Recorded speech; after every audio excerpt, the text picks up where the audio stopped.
Abakulu mu Minisitule y'abakozi ba gavumenti bazzeemu okulabikako mu kakiiko ka palamenti akalondoola ensasanya ensimbi ezomi w'omusolo okwanukula ku ebyo ebyalabikira mu alipoota eya ssaababalirizi b'ebitabo bya gavumenti. Bano bakulembeddwamu Irumba Rogers Kaija ng'ono abuulidde ababaka ng'omuteesiteesi wa minisitule eno Catherine Bitarakwate bw'atasobodde kubeerawo nti olw'emirimu emitongole gy'abaddeko mu maka g'omukulembeze w'eggwanga. And as we speak today, they are presenting various matters in cabinet that may even end up coming to parliament. So that's the reason I'm holding forth, Madam Chair.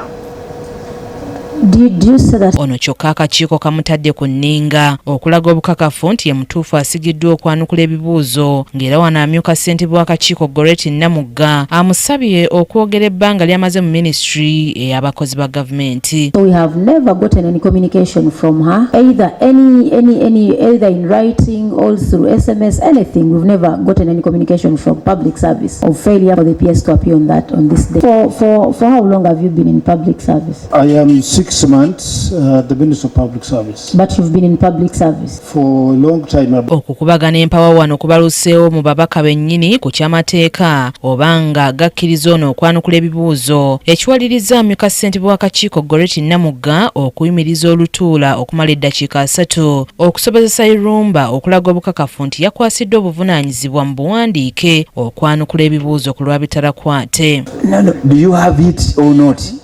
Here with me, I do not have it. Did she communicate to you or not?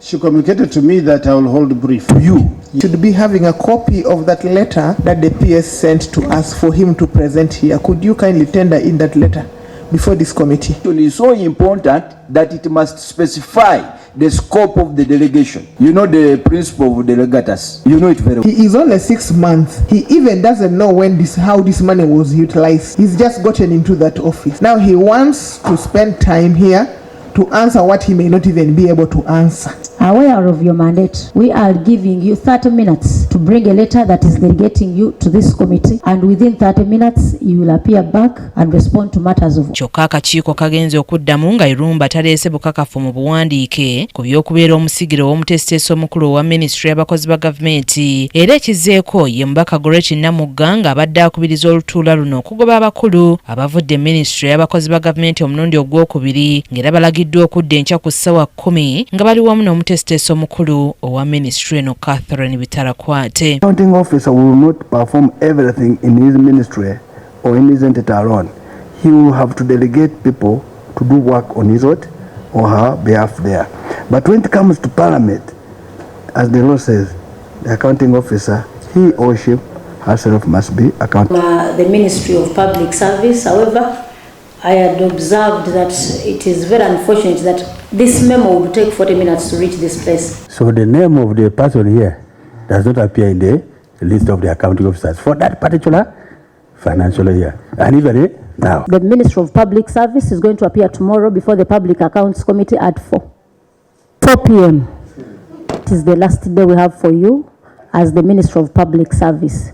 We shall thereafter conclude on how to handle a ministry that has people who are highly connected. Omubaka Namugga ategeezezza nti abakulu bano balabika nga bazembya jangu nkwekule ng'era singa balemererwa okulabikako enkya agamba nti bakwalirizibwa okulagira palamenti obutayisa nsimbi ez'embalirira eya minisitule eyo omwaka gw'ebyensimbi ogujja. Enkya lwalabikako eri akakiiko ka paaka mwana wattu tulina tuluzi nnyingi nnyo era tutegeeza eggwanga singa mukyala Catherine Bitarakwate talabikako nkya mu kakiiko ka paaka tugenda maaso okutegeeza palamenti ya Uganda kye kimu ku kitongole kitagenda kufuna budget mu mwaka gw'ebyensimbi 2026-2027 kubanga balemereddwa okuwa accountability ku ssente ze baafuna mwaka gw'ebyensimbi 2024.